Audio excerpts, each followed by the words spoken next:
Minta oli samping. Minta oli samping. Halo Black Pals, apa kabar? Ketemu lagi bareng sama gue Iqbal Ramadan. Dan untuk episode kali ini di Black Story Two Wheelers, kita bakal ngebahas seputaran tentang Vespa. Nah, di tengah nih ya, semakin banyaknya motor canggih dengan segala kelebihannya. Nah, pengendara Vespa yang satu ini terlihat menjadi hal yang dipandang sebelah mata. Wait, hati-hati karena Vespa itu sejuta saudara, salah mesin kanan. Nah, hal ini juga menjadi bukti bahwa pakai Vespa adalah gaya hidup yang tidak tergantikan dan sebagai investasi yang sangat menjanjikan.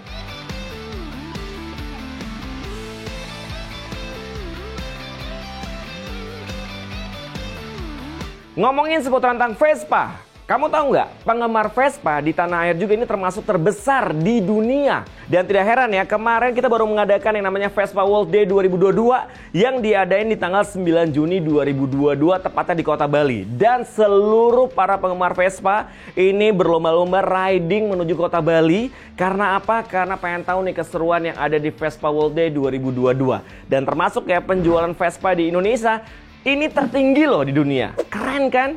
Dan sekarang gue ini bakal langsung ngebahas seputar tentang Vespa dari setiap detailnya. Nah, Vespa ini diproduksi untuk pertama kalinya pada April 1946 oleh Enrico Piaggio dan perusahaan Vespa yang diberi nama Piaggio. Awal mula lahir nih ya, Black Pals, ini Vespa diproduksi memenuhi kebutuhan masyarakat itu di Italia pasca Perang Dunia yang kedua. Nah, di Indonesia Vespa masuk pertama kalinya di tahun 1960-an ini melalui ATPM, PT dan Motors Vespa Indonesia. Dan yang saat ini sudah tidak ada. Sejak saat itu, Vespa terus mendapatkan tempat di hati para pencinta motor. Malah saat ini masyarakat ini berlomba-lomba ingin memiliki Vespa dan mencari Vespa antik. Apalagi dengan warna yang sangat original. Karena kamu tahu nggak? Vespa original dengan warna yang benar-benar original itu harganya sangat menjulang dan dicari oleh para kolektor yang ada di Indonesia. Oke, yang pertama nih yang bakal gue bahas itu adalah Vespa GS atau Grand Sport. Ini tipe VS ya, yang ada di tahun 1955. Meski nih ya, skuter yang satu ini menggunakan mesin berkapasitas 150 cc, layaknya produk Vespa 150 lainnya. Namun varian dari GS ini memiliki karakter yang sangat sporty dan mempunyai performa yang sangat luar biasa karena transmisinya 4 speed yang pertama kali digunakan oleh Vespa. Nah, untuk populasi dari GS tersebut nih ya di tanah air pun udah dianggap super langka karena boleh dikatakan bahwa Grand Sport ini untuk VS1 ya, ini dalam kondisi jalan ataupun utuh pun itu tidak ada ditemui saat ini. Tidak heran kalau misalnya harganya itu bisa mencapai 500 sampai dengan 700 juta rupiah. Mahal cuk. Oke, yang kedua gua bakal langsung membahas seputar tentang Vespa Congo. Ini di tahun 1963. Ciri khasnya nih ya dari Vespa Congo ini bisa terlihat dari spardut bulat yang tidak ada sambungannya seperti Vespa umumnya. Nah, ring velgnya ini menggunakan 10 inch, punya tonjolan seperti tombol ataupun saklar di sambungan koplingnya. Nah, speedometernya itu kotak dan juga agak besar. Ini berbeda banget ya sama speedometernya dari VNA ataupun VNB. Di atas speedometer pun ada lampu kecil seperti lampu cabe. Dan yang lebih uniknya lagi nih ya, ada lambang Garuda di bodi sebelah kiri. Nah, nomor mesin ini diawali dengan kode VGLB. Jadi nih ya, untuk Vespa Congo sendiri, ini di tahun produksiannya 1961 sampai dengan 1963. Dan di BPKB-nya ini tercantum tulisan X Brigade Garuda 3. Keren banget. Nah, untuk harga Vespa, VGLB ataupun Congo ini memang tidak ada harga pasaran pada umumnya. Namun kalau misalnya kita tilik-tilik itu ya dan informasinya dapat dari komunitas dan juga dari website, harganya ini bisa menyentuh sekitar 100 sampai dengan 200 juta rupiah guys. Oke, yang ketiga kita bakal ngebahas seputar tentang Vespa, di mana gue pengen banget punya Vespa yang satu ini, yaitu adalah Vespa SS90. Oh my god, dari namanya aja udah terdengar gitu ya, mahal. Jadi gini ya, melihat sejarahnya Vespa SS90 yang diproduksi tahun 1965 sampai dengan 1971 dalam jumlah terbatas, katanya sih kabarnya ini hanya diproduksi 5.000 unit aja loh. Jadi nih ya, selain nih desain yang sangat manis, Vespa SS90 ini terbilang langka banget. berkat penempatan ada ban serep di tengah dek. Udah gitu ada toolbox yang menyerupai tangki ini di atas ban serepnya. Dan kamu tahu nggak, toolboxnya aja kalau misal dijual itu bisa DP rumah guys. Karena terakhir nih ya, gue sempat dengar harganya bisa dari 100 sampai dengan 150 juta doang. Itu toolbox loh guys. Aduh nggak kebeli. Dan gue punya sedikit cerita. Jadi teman gue nih ada nih, dia tuh sangat suka banget sama Vespa SS90. Dia nggak tahu kenapa lagi jalan-jalan ke rumah saudaranya, nemuin toolboxnya itu dipakai buat jadi pot bunga. Dan jadi itu toolbox ditawar tuh ke ibu-ibu yang punyanya. Dan sampai akhirnya kan ibunya nggak tahu ya, dia cuman bayarin dengan 3 pot aja. Kebayang tuh kalau misalnya si ibu-ibu tuh itu tahu harga toolbox itu berapa, mungkin nggak akan pernah dijual tapi jadi investasi. Dan Vespa SS90 ini selama masa produksinya memang digunakan untuk ajang balap sirkuit Imola dan juga Vallelunga yang ada di Italia. Meski nih ya hampir 50 tahun disuntik mati nih ya, Vespa SS90 ini tidak pernah kehilangan pesonanya di kalangan para pecinta skuter asal negeri pizza tersebut. Nah, sebagai salah satu negara nih dengan komunitas Vespa terbesar, ada beberapa unit SS90 yang masih bisa ditemukan di Indonesia. Contohnya ada salah satu YouTuber yang namanya Ravespa, dia punya SS90. Dan itu gokil, warnanya masih original. Dia mempertahankan dengan mesin yang masih bawaannya juga. Cuman kalau nggak salah sih cuma ganti karbu doang. Dan dia udah pakai motor itu keliling Indonesia. Dan kamu tahu nggak harganya berapa? Harganya ini mencapai 1M.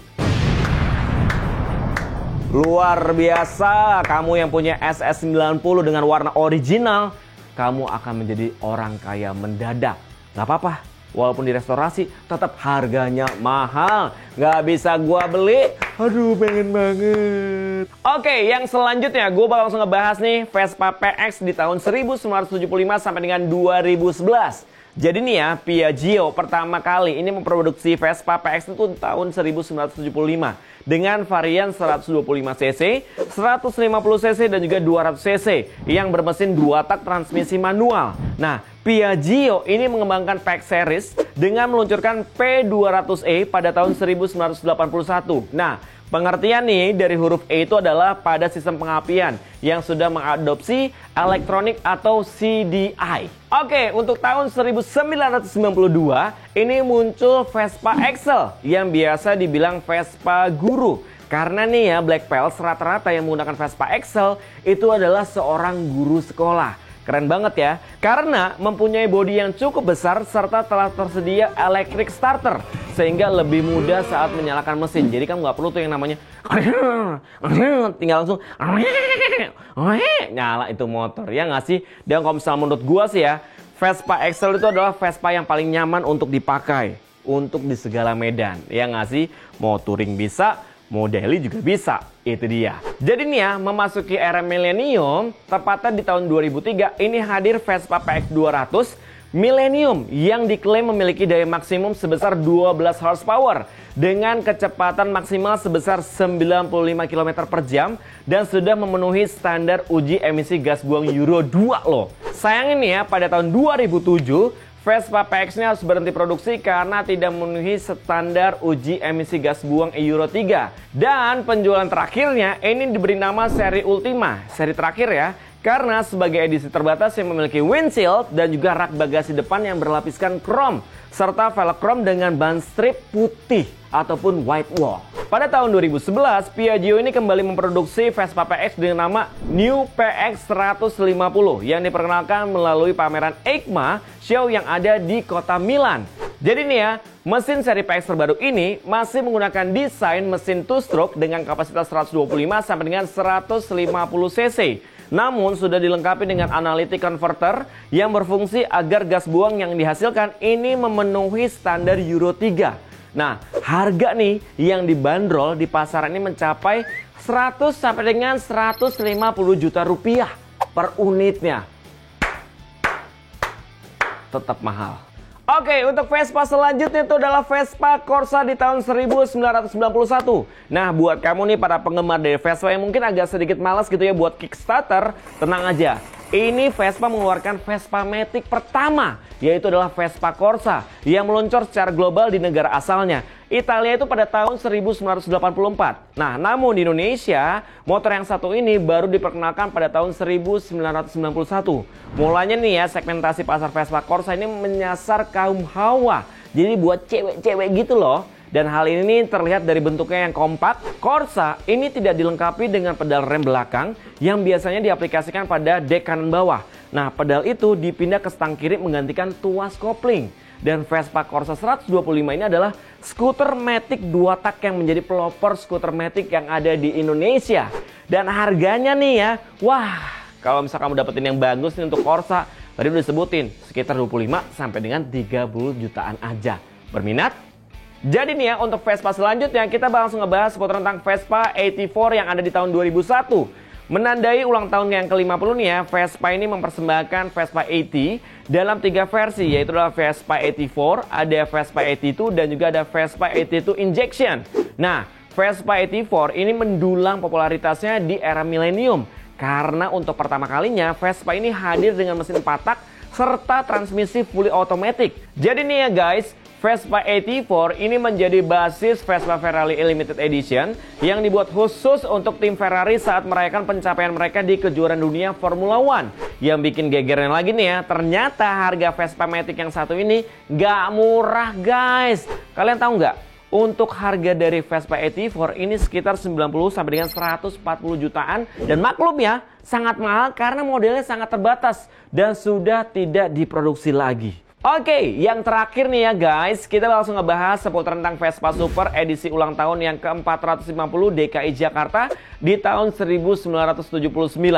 Jadi nih ya, Vespa Super edisi ulang tahun ke-450 DKI Jakarta ini diluncurkan pada gelaran Pekan Raya Jakarta oleh Gubernur DKI saat itu, yaitu adalah Letnan Jenderal TNI Purnawirawan Cokro Pranolo. Jadi PT Dan Motor Indonesia ini selaku produsen Vespa saat itu meluncurkan Vespa Super edisi spesial hanya 100 unit. Nah, keunikan nih dari Vespa yang satu ini dibandingkan Vespa Super lainnya pada clearnya, yaitu ada hijau spesial. Dan tidak lupa nih ya, ini terpasang aksesoris pelengkap seperti ada emblem Dirgahayu Jakarta 450 di tameng depan sebelah kiri. Nah, karena unit motor yang satu ini sangat langka, maka tak heran harganya pun tidak main-main. Kalau misalnya kita lihat nih ya, di situs jual beli online, harganya untuk Vespa Super ini dimulai dari harga 70 jutaan aja guys. Tetap mahal. Nah, kalau misalnya udah ngomongin Vespa nih Black Pals, ini nggak akan pernah habisnya karena jenis-jenis Vespa itu udah bener-bener banyak banget dan super langka. Jadi kalau misalnya kamu yang udah kepikiran banget nih ya buat beli Vespa, ya silakan karena bisa jadi investasi kamu buat di masa depan. Karena tenang aja, kalau misalnya kamu nggak ngerti-ngerti banget nih seputar tentang Vespa, ataupun kalau misalnya kamu takut gitu ya mogok di jalan, santai. Karena pasti bakal banyak banget orang-orang yang akan bantuin, termasuk anak-anak Vespa. Karena sesuai dengan slogannya, satu Vespa sejuta saudara. Bang, mogok bang! Bang, motornya mogok bang!